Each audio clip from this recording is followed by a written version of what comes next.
Hello and a very warm welcome to all of you on Game On. I'm Iha Bhardwaj Alter, and now that the euphoria of India winning the T20 World Cup has subsided just a little bit, let's shift our focus to Euro 2024, and we're at that stage where 4 teams are ready to write their own chapters in football folklore as they try for the ultimate footballing glory in Europe. It's the semi-finals that we're looking forward to, and to help me look at how these 4 teams stack up is someone very special, someone who's a close friend of mine, but also who lives, breathes, talks about football, loves the game, tries to play the game as well. Sanjeev Mukherjee, a senior commentator. He does commentary for various sports channels on cricket, on football as well, Champions League. So he's here with us, and welcome, first of all. Thank you, Mayor. Been a while. Been a while. And that too, we're talking about Euro football. I know. Unbelievable.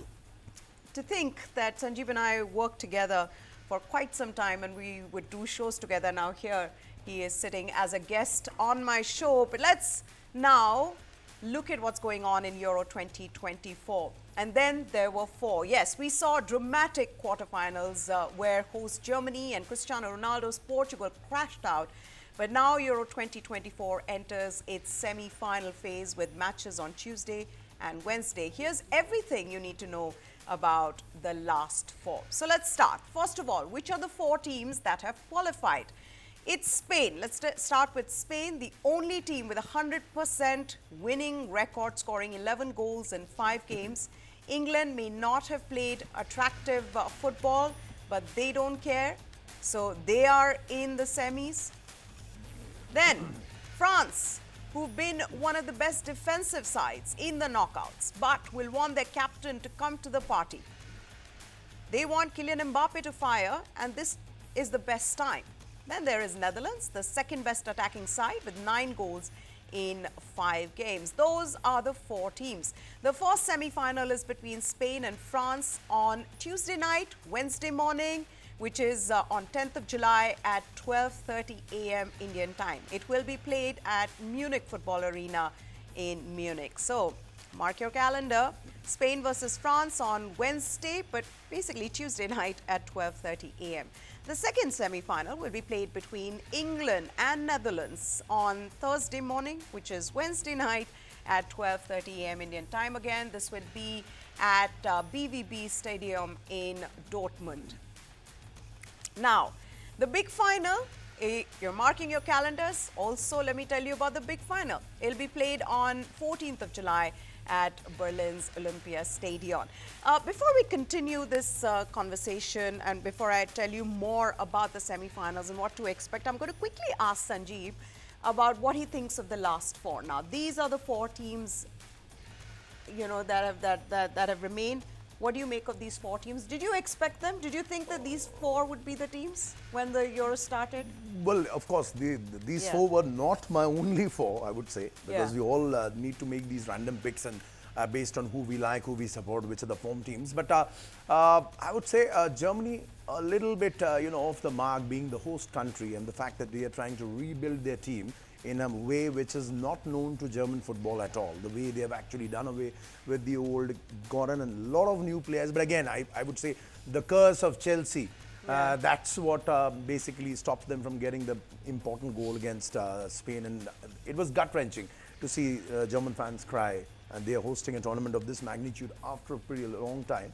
But for me, I would say, of course, these teams are the big teams and they deserve to be there. Surely they do.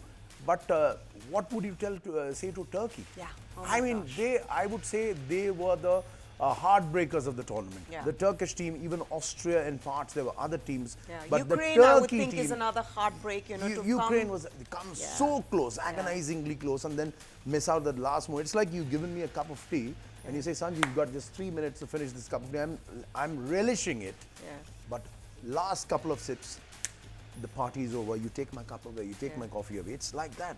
It's just been snatched away from them. So it's heartbreaking. But of course, now since we are at the business end, there's no point agonizing about them. They have lessons to learn, and we'll have to look forward to the 4 we have. Unfortunately, we can't change anything here. Yeah. Somehow England find themselves in this 4. Somehow.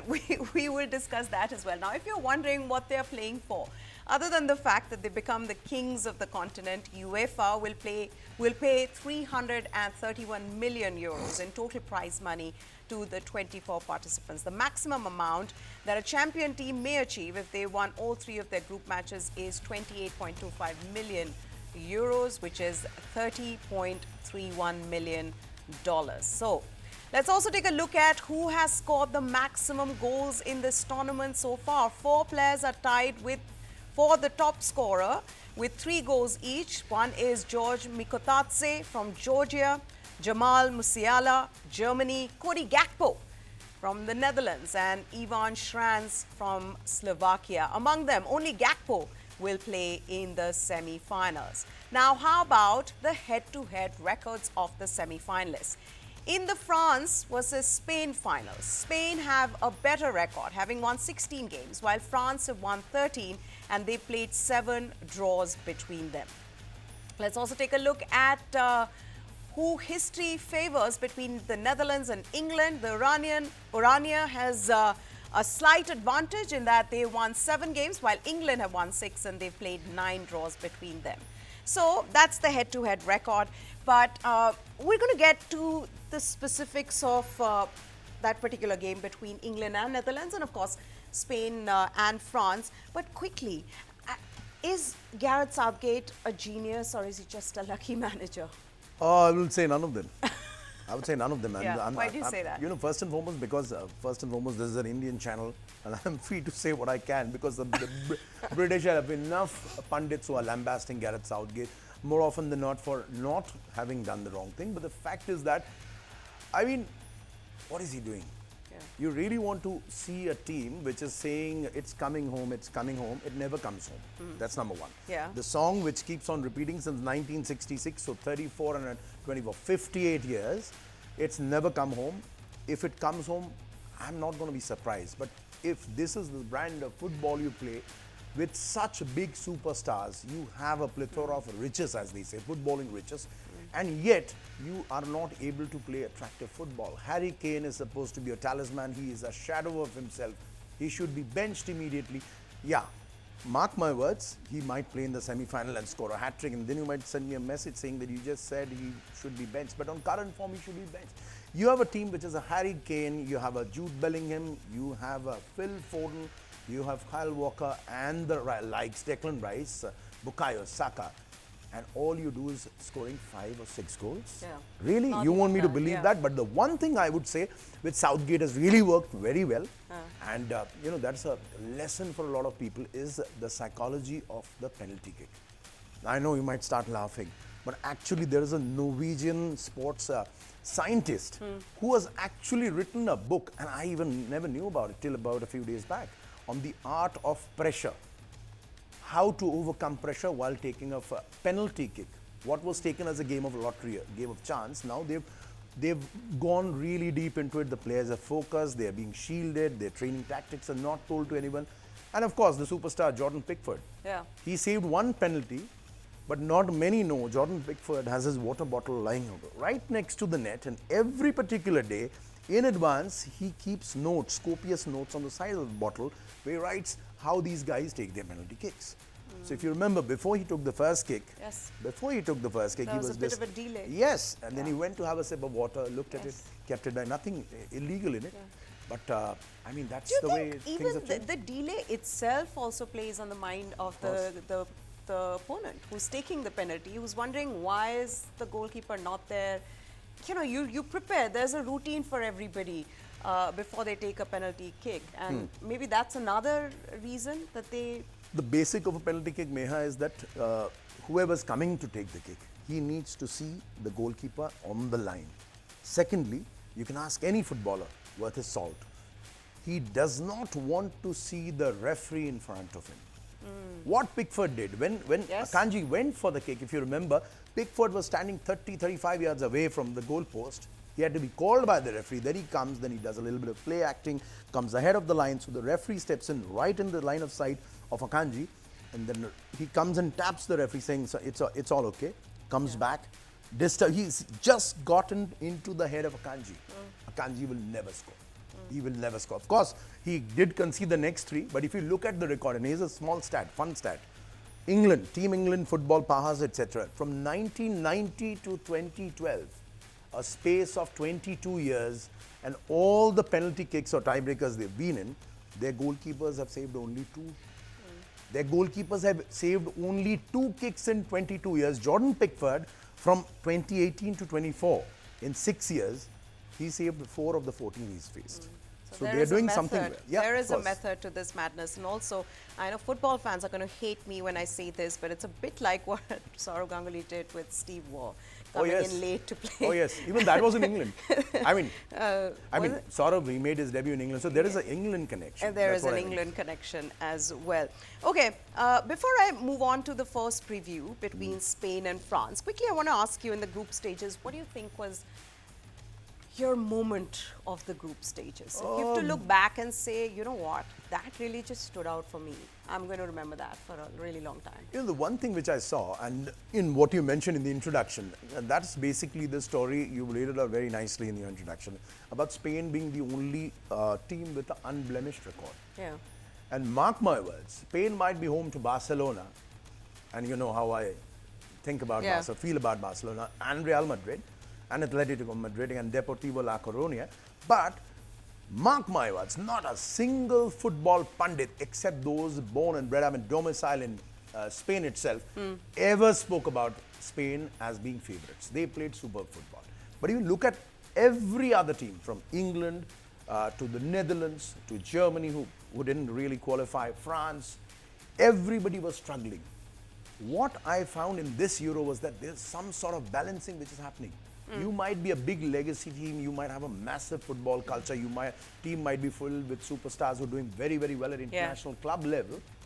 But when you come to the Euro, suddenly, Hakan Şükür, 30 years back, but suddenly you see a Turkey awakening. Suddenly Albania gives you a fright.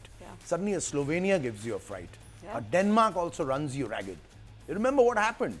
Gareth Southgate got pelted with teacups and coffee cups and another liquid cup of a certain type after his team's limpid display against Denmark. So these are the teams which showed us the way that football can be played in a very different way. And you know, one thing which is so good about Euro, not so much about the previous World Cup, other than the Messi magic, is that it's shown us, as you said, method to madness. Whenever we look at football, it's about patterns, formations, 4-2-3-1, 3-5-2, 3 at the back, switching, you know, inverted fullback, etc., etc. It's too much about tactics. It's too much about a laptop. It's too much about an iPad. It's too much about football being played here. In the Euro, football is not being played here. It's being played on the field. And that's the, I would say, the biggest positive which I have found, which is so refreshing from the otherwise sometimes club football, how it becomes a little difficult to digest. Day after day, you see the same thing going on and on. So, I mean, in a sense, you know, Euro has been extremely refreshing. And yes, of course, I would have loved to see many more goals. Yeah. We watch football for goals. Were you surprised by the last minute goals as well? There were so many goals in this tournament that I saw, especially case in point England's games, where England just loved to fall behind and then come back and sneak in a goal in the dying moments. They were dead and buried. If it wasn't for that Jude Bellingham's bicycle kick, it would have never happened. So yeah, of course, I mean, late goals, they add to the drama, don't they? Yeah, they do. They add to the drama. So I mean, you know, it sort of embellishes the tournament. But also at a point of time, I would say that people, I think, the way sport has moved, end of the day, it's a very simple thing. It's one ball. It's a sphere with 11 on one side and 11 on the other. Now they've made it very complex, thanks to Guardiola and etc., which is good. But somehow this leveling is happening. They're simplifying some kind it. Of simplification. They're simplifying it now. Okay. So let's look at the first preview then. If there's one team that has impressed one and all in this Euros, it's Spain. Not only has it been the only team to have won all 5 of their games, but it is also the manner in which that they've beaten their opponents like Croatia, Italy and Germany. In the quarterfinals, they were pushed to the limit against the hosts, but they adapted brilliantly to secure a winner in the closing moments of extra time. Wonder kid Lamine Yamal and Nico Williams, two wingers, they've been the stars for Spain. Yamal's created 14 chances, the most by a Spaniard since Xavi in Euro 2012. Remember, they won that. He, along with Williams, will be the biggest threat for France, who've had their backs against the wall for large parts of this competition in Germany. Le Bleu scraped past Portugal on penalties in the quarterfinal. Didier Deschamps' men once again failed to find the net across 120 minutes of action in a goalless draw in the quarterfinals. They've managed only 3 goals in 5 games and have missed 86 non-penalty shots at this tournament. The biggest concern for Deschamps is the form of Kylian Mbappe, with a Real Madrid-bound forward scoring just 1 goal from 20 shots at this edition, a penalty against Poland in their final group game. While France have struggled in attack, they've been brilliant in defense, and that is largely due to Mike Mignon. The French goalkeeper has the best save percentage of 94 in the competition, and Le Bleu will be hoping that he has a good game against a lively Spanish side. Luis de la Fonte, though he will have a few selection headaches to tackle ahead of this semi-final, given that Pedri will miss the game due to a knee injury he suffered in the quarterfinals. Along with Pedri, Carvajal and Norman will miss the game due to picking up suspensions in the quarterfinal. And I can tell you, if Germany versus Spain was it was seen as the final before the final, this is going to be just as exciting, because here is one team which is attacking, in the game that they play, and they're up against a defensive France. On top of that, when you have players like Yamal, players like Nico Williams, and constantly on the move, I mean, those wings are never empty. Yeah. They're just running across from one end to the other, tireless. It's fascinating to watch, and it's not tiki-taka, which is the other thing. That's the important thing, that whenever we discussed for Spain, over the years, you and me have worked together previously in different organizations. We used to not call them Spain, we used to call them La Furia Roja, which means the Red Army, and they were literally like Red Armies, marching, passing each other, and Spain has always outpassed its opponents. Always been on the ball, a mixture of tiki-taka, a mixture of total football. They've always outpassed their opponents. Be it a Germany, even a Brazil, 3-2-1. But right now, if you look at the stats, the Spaniards don't pass as much. They do not play so much amongst themselves. They have these complex patterns, and they've got very, very speedy thrusts down the wings. But the only issue, I would say, I mean, look at this youngster, and sometimes I just wonder that maybe Spain is a little unlucky, because I would they would want their match to get over way before 10 o'clock. Yeah. Because the German labor laws, on a funnier note, do not allow underage kids, teenagers, to work beyond 10 o'clock. Yeah. So for athletes, it's stretched till 10. Yeah. So if you remember one of those games, he was playing so well, suddenly he had to be taken off. And I was like, what's going on? Then I asked a friend, and he told me that, well, the German labor laws are very strict. You cannot employ a teenager, even if it's an athlete, beyond 10 o'clock local time. So I'm not sure of the timings. That's one thing. Secondly, you look at the Spanish team, and the ghosts of the past are gone. Yeah. The ghosts of the past are gone. They're all new players. And here again, the unexpected. Dani Olmo. Yeah. Who would have thought that he would be the superstar player? They had Carvajal going out, Pedri going out after just 8 minutes. Jesus Navas might come in for Carvajal. But, I mean, Spain has a lot of options. They do. But the one thing I fear is that, as you rightly said, Spain might have played their best game. They played their hearts out against Germany. Yeah. Before the final, if they run out of steam, if they've already given off their best, this might be the only chance for a very timid France, which is completely disjointed lot. I mean, Kylian Mbappe looking after his nose with ice packs, and he's certainly not the Mbappe which we know or have seen. Yeah. Antoine Griezmann doesn't seem to exist on the field. He's a ghost. Anonymous, absolutely. Yeah. Okay, quickly, we're running out of time, but there is a second semi-final. It's England who defeated Switzerland on penalties, and Netherlands who ended Turkey's dream run in the quarterfinals. Both teams haven't had a smooth run in this tournament. Let's begin with Netherlands. They finished third in their group after losing to Austria. They had to come back from behind to get the better of Turkey. But despite the struggle, Netherlands have managed to get to their first Euro semi-finals in 20 years. And if there's someone who can take credit for helping his team, it's Cody Gakpo, who's been in spectacular form. He's the leading goal scorer with 3 goals in 5 matches. England, on the other hand, finished top of their group but won only 1 game while drawing against Slovenia and Denmark. Then they played against Slovakia and they were almost knocked out of the tournament if it wasn't for that bicycle kick by Jude Bellingham. Then they faced a strong Swiss side. There also it looked like they could be out, but Bukayo Saka, he was the hero in tying that game. Eventually they won on penalties. But at the end of the day, I mean, a lot of fans would say that, look, we're happy. The team's in the semi-finals. Who cares what the results been? They might even go on to win the Euro. They will. Yeah.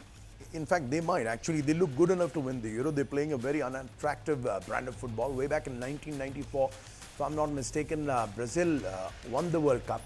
And it was a completely un-Brazilian type of football. They had a Romario, they had a Bebeto, they had a aging Dunga. But they played the most horrible football ever known to come from any Brazilian team. I'm not putting England on the same pedestal. Of course, they have very, very big names. And England has been a team much like South Africa in cricket. They've underachieved. I don't know whether the Joker's tag should be applied to them or not. Yeah. But the fact is that a team which believes more in an anthem about coming home for 58 years rather than doing something about it, I have serious doubts about them. Gareth Southgate, well, he deserves to smile for once, maybe. And I think that's the only reason they should win, to be honest. Probably. Yeah. But quickly, I know just one word. Who is the favorite for you? Who will win on 14th of July? Come on, Sanjeev. I want Netherlands, Oranje. Oranje. Just because of the kind of viral videos that we've been seeing of those wonderful fans hopping from one end to the other. Sanjeev Mukherjee, thank you so much for joining us here. It's always so much fun talking football with you. Thank you.